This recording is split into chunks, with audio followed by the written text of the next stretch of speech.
Din juga menuduh katanya di era Jokowi terlalu banyak cap terorisme atau radikal kepada kelompok tertentu. Dan di negara manapun, kalau ada upaya makar, penyebaran berita palsu, atau mungkin provokasi massa, kok harus dibiarkan gitu loh. Akal sehatnya seorang Din Samsudin kemana?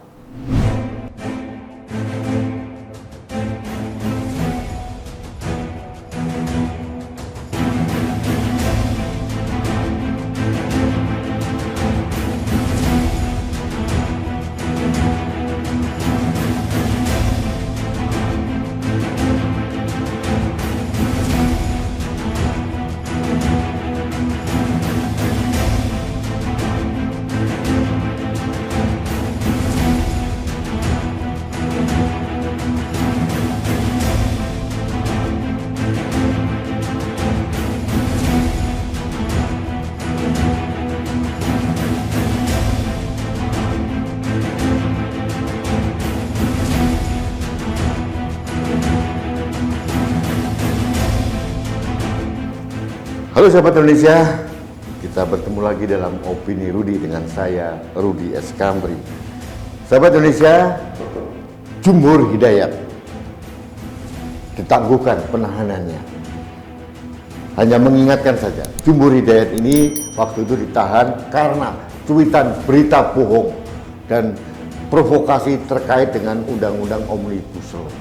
Nah, saya tidak tahu bagaimana orang yang membuat provokasi dan hoax yang mengarah ke makar, kemudian ditahan, terus dibebaskan dengan alasan punya balita. Inilah yang saya katakan hukum yang tebang pilih. Pertanyaannya, apakah yang punya balita hanya Jumhur Hidayat saja? Nah, kondisi seperti ini akan menimbulkan sesuatu yang pertanyaan yang besar. Orang akan berpikir yang tidak-tidak. Bagaimana mungkin seorang yang menyebarkan berita palsu, kemudian memprovokasi massa yang mengarah pada melawan pemerintah, kemudian ditahan, terus kemudian bebas, dan dianggap tidak ada masalah apa-apa. Ini akan menjadi presiden buruk bagi penegakan hukum di Indonesia. Apalagi kompanyonnya si Jumhur Hidayat, Din Samsudin, mengeluh-elukan, mengatakan Jumhur harusnya tidak ditahan. Ini aneh. Din juga menuduh katanya di era Jokowi terlalu banyak cap terorisme atau radikal kepada kelompok tertentu. Dan di negara manapun, kalau ada upaya makar, penyebaran berita palsu, atau mungkin provokasi massa, kok harus dibiarkan gitu loh. Akal sehatnya seorang Din Samsudin kemana? Bagaimana rakyat harus dipaksa mengerti logikanya Din Samsudin bahwa penyebar hoax, penyebar berita palsu itu tidak boleh ditahan. Nah, mungkin Din lupa, kalau ini berlaku pada kelompok lawannya Pak Din Samsudin, dia pasti akan teriak-teriak untuk ditahan. Jadi artinya apa? Tidak ada unsur objektivitas dari narasi yang dibangun oleh Din Samsudin. Nah, sahabat Indonesia, FPI sudah dilarang oleh pemerintah, meskipun orang-orangnya masih ada, berkeliaran kemana-mana. Kami sempat muncul beberapa saat, tapi tenggelam lagi. Nah, sekarang ini ada kekosongan oposisi.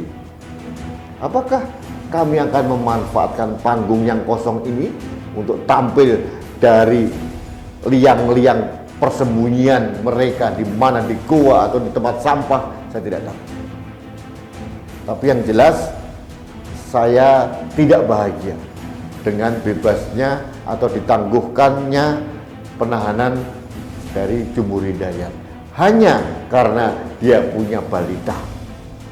Ini menjadi presiden buruk. Akhirnya semua orang yang mempunyai balita akan mengajukan penangguhan penahanan. Kalau dia bukan orang politik, kalau dia tidak mempunyai koneksi, mungkin nggak dikabulkan oleh Mahkamah Agung. Jujur saya sedih. hukum yang menjadi panglima katanya di negeri ini ternyata tidak seperti yang saya harapkan. Hukum masih diisi dengan orang-orang yang tidak mempunyai kredibilitas nasionalisme untuk menjaga merah putih dan Pancasila. Hukum hanya sebagai hukum, tapi hukum dalam konteks di negara Pancasila kadang-kadang dilupakan.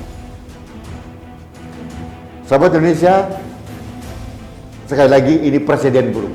Ditangguhkannya penahanan dari Jumbur Hidayat akan berefek domino pada orang-orang lain yang sedang ditahan karena melakukan ujaran yang sama, karena mereka juga akan melakukan hal yang sama. Seperti kemarin Rizik Syihab mengajukan penahanan. Kenapa? Hanya ingin berlebaran dengan keluarga. Ini kan mohon maaf, konyol gitu. Kalau alasannya ingin berlebaran dengan keluarga, berapa juta narapidana atau terdakwa yang ingin melakukan hal yang sama? Apakah kalau Rizik akan dikabulkan, yang lain tidak dikabulkan? Ini pertanyaan besar buat kita. Jujur, kekecewaan saya bukan kepada kami atau Jumbur Hidayat karena mereka hanya mengajukan.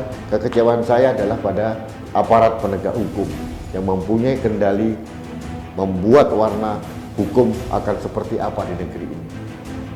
Saya kecewa, negeri ini pasti juga kecewa karena ini benar-benar melukai rasa keadilan masyarakat. Baik sahabat Indonesia, kita tunggu saja kiprah dari Jumbur dan kami. Apakah mereka benar-benar nasionalis atau sekedar pragmatis seperti yang dulu-dulu juga? Jujur, untuk kualitas Din Samsudin, saya tidak akan bisa mengharapkan lebih dari sekedar pragmatisme kepentingan saja, bukan nasionalis. Terima kasih, kita bertemu lagi dalam opini Rudi berikutnya. Jangan lupa like, subscribe, dan komen, serta share seluruh postingan kanal Anak Bangsa. Karena bersama kanal ini, saya terpompa semangat saya untuk menjaga Indonesia. Terima kasih, salam satu Indonesia, salam budaya Nusantara, saya Rudi SK.